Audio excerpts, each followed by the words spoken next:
Assalamu alaikum class 7. This is our chapter number 3, reproduction. Today's diary. Basically we are going to do revision of our chapter number 3 of page number 26 half, 27 half and 28 also half.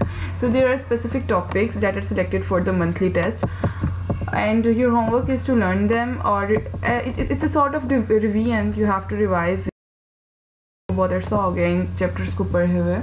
So class first जो हम इस chapter का page number 26 के ऊपर आप देखेंगे kinds of pollination.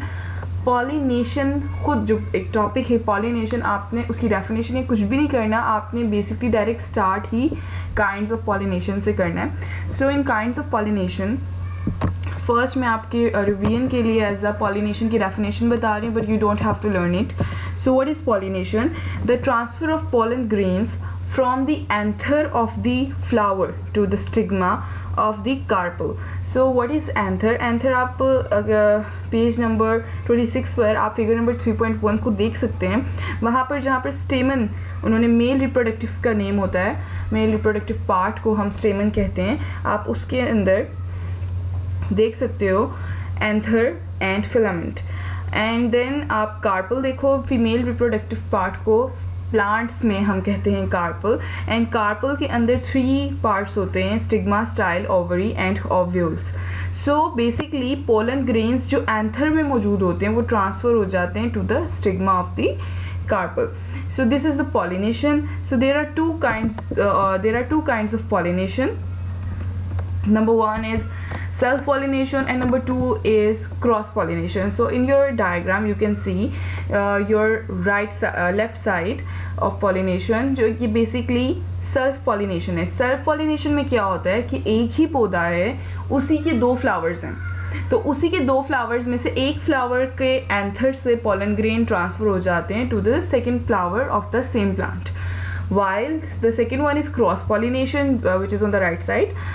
उसमें क्या होता है कि 2 सेम काइंड के फ्लावर, जैसे दोनों रोज प्लांट्स होने चाहिए, दोनों सेम प्लांट से सेम काइंड है, और उस एक प्लांट के फ्लावर का एंथर से पोलन ग्रेन ट्रांसफ़र हो जाते हैं towards the other plant of the same kind, और उसके फ्लावर के कार्पल में वो पोलन ग्रेन्स ट्रांसफ़र हो जाएंगे. सो this is the cross pollination. मगर दोनों में शर्त यही है कि सेम काइंड होनी चाहिए. ऐसा नहीं हो सकता कि रोज़ फ्लावर है एंड देन वो अपने पोलन ग्रेन्स को ट्रांसफ़र कर देता है into the sunflower. So this is impossible.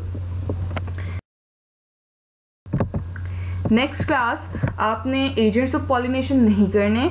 Now we are going to revise the page number 28 kinds of reproduction. Kinds of reproduction में हम देखते हैं कि first of all what is reproduction. So class reproduction, re mean again and production mean किसी भी चीज़ को produce करना. तो लाइफ का कॉन्स्टेंसी में बार बार प्रोड्यूस होना, नए ऑफस्प्रिंग्स पैदा होना, नए पौधों का बनना, इसे हम कहते हैं रिप्रोडक्शन.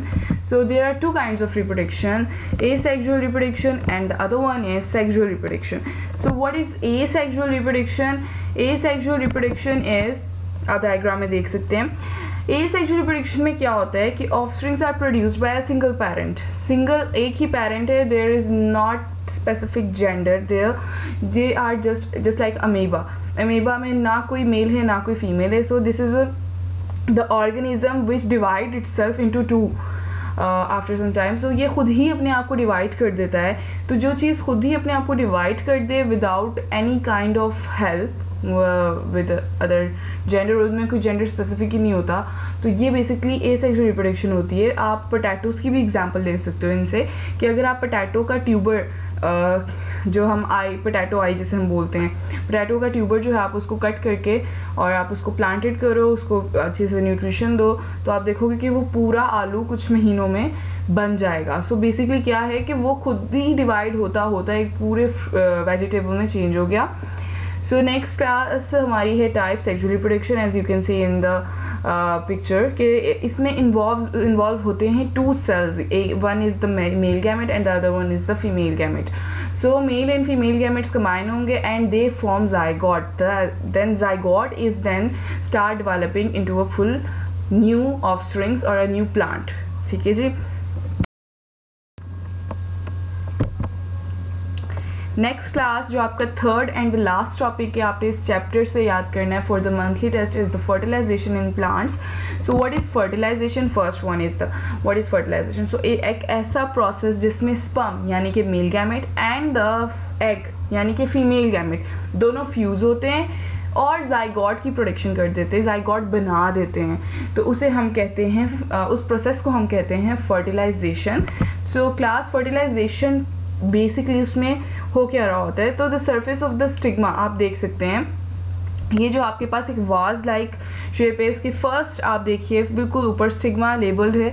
तो स्टिग्मा बेसिकली क्या है? स्टिग्मा एक बहुत ही स्टिकी सा एरिया होता है जहाँ पर most of the pollen grains जो है वो स्टिक हो जाते हैं. As you can see in the diagram कि पोलन ग्रेन जो है वो आया एंड देन वो स्टिक हो गया इनटू द स्टिग्मा. तो स्टिग्मा में स्टिक होने के बाद हेयर पोलन ट्यूब जो है वो ग्रो होती है. इन पोलन ग्रेन से आप देखें रेड लाइंस जो हैं वो ग्रो हो रही हैं और हमने इनको पोलन ट्यूब्स कह दिया है. सो पोलन ट्यूब्स जो हैं वो यहाँ से ग्रो होती हैं और वो ग्रो होकर